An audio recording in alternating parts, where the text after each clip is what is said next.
नमस्कार, CG news plus 24 में आपका स्वागत है। सबकी बात सच के साथ। तो चलिए रुक करते हैं आज की प्रमुख खबर पर। प्रगति आस्था सेवा संस्थान के द्वारा bad touch good touch POCSO कानून के बारे में दी जानकारी। छत्तीसगढ़ के बालोद जिले के नगर अर्जुंदा स्थित स्वामी आत्मानंद शासकीय आदर्श भारतीय इंग्लिश मीडियम स्कूल में प्रगति आस्था सेवा संस्थान गुंडर देही के निदेशक चंद्रहास साहू युवा सामाजिक कार्यकर्ता के द्वारा छात्र छात्राओं को किशोर न्याय अधिनियम 2015 के बारे में जानकारी दी गई, जिसमें बच्चों के 4 अधिकार, देखरेख, संरक्षण वाले बच्चे और विधि के विरुद्ध उल्लंघन करने वाले बच्चे, बाल न्यायालय, बाल संप्रेक्षण गृह, बालिका गृह, बच्चों का अधिकार का हनन होता है। तो उसके लिए चाइल्ड हेल्पलाइन नंबर 1098 की जानकारी विस्तार से दिया एवं लैंगिक अपराधों से बालकों का संरक्षण अधिनियम 2012 के बारे में छात्र छात्राओं को गुड टच और बैड टच की जानकारी भी प्रदान किया, जिसमें समाज का भी व्यक्ति हो, चाहे वह सामाजिक हो या राजनीतिक हो, एवं आध्यात्मिक गुरु हो, शिक्षक हो, प्रोफेसर हो, चाहे कोई भी व्यक्ति हो, हमारे 18 साल से कम उम्र के प्रत्येक बालक बालिका के साथ अश्लील हरकत, अश्लील बातें, अश्लील वीडियो भेजता है तो उस व्यक्ति को पॉक्सो एक्ट तहत जमानत भी नहीं होगा।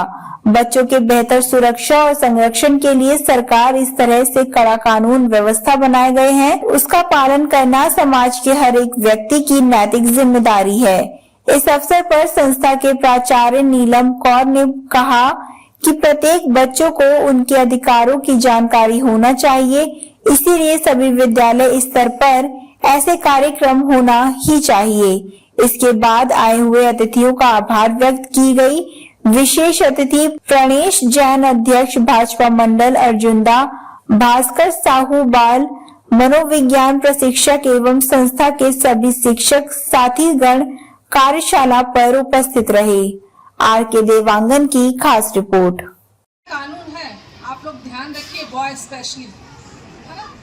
और जो भी आपने बताया वो मेरे मन में भी था कि गर्ल्स से भी बात करनी है कि हम लोग जो भी डिसीजन लेते हैं, जो भी हम लोग करते हैं, वही हमारा भविष्य तय करता है। एक गलत फैसला हमारी ज़िंदगी खराब कर सकता है, एक सही फैसला हमारी ज़िंदगी बना सकता है। तो हमेशा सोच समझ के ही काम करना है। सिर्फ इंजॉय करना, मस्ती, फ्रेंडशिप, इसमें कई गलतियां हम कर बैठते हैं, फ्लो में कर बैठते हैं, जो बाद में फील भी होता है कि गलती हुई, लेकिन हम मानते नहीं, है ना। तो जो सर ने बताया वो सारी चीज़ों को आप लोग ध्यान से सुनेंगे, समझेंगे। कहानियाँ ज़रूर होती हैं, लेकिन ये कहीं ना कहीं सत्य घटनाओं पे ही होती हैं। कहानियाँ कैसे बनती हैं?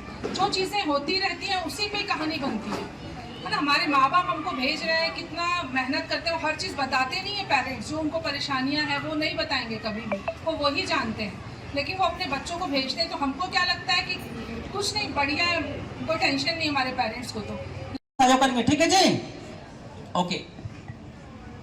जीवन में कुछ करना है तो सब लोग जीवन में कुछ पाना है तो मन के मारे मत बैठो, आगे आगे बढ़ना है तो हिम्मत हारे मत बैठो,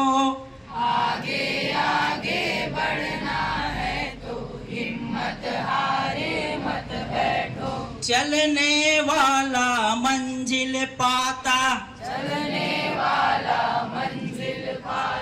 बैठा पीछे रहता है, ठहरा पानी सड़ने लगता, बहता निर्मल होता है।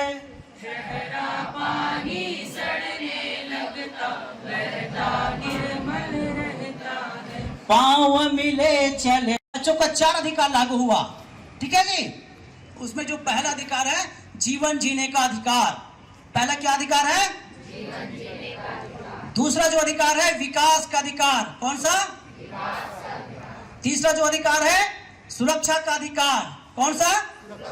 सुरक्षा का अधिकार और चौथा अधिकार है सहभागिता का अधिकार। तो ये 4 अधिकार विश्व के तमाम बच्चों के लिए संयुक्त राष्ट्र संघ ने दिया है। उसी कड़ी में भारत सरकार ने भी आप सभी को ये 4 अधिकार है, बेहतर जीवन जीने का, विकास का, सुरक्षा का और सहभागिता का, ये 4 अधिकार आप सबको मिला हुआ है। अगर ये 4 अधिकार का कोई हनन होता है, आपका अधिकार का हनन होता है, तो उनके लिए राष्ट्रीय बाल संरक्षण आयोग बना हुआ है। प्रत्येक राज्य स्तर पर राज्य बाल संरक्षण आयोग है। खबरों में अब तक के लिए बस इतना ही। फिर होगी आपसे मुलाकात ऐसी ही किसी बड़ी और खास खबर के साथ।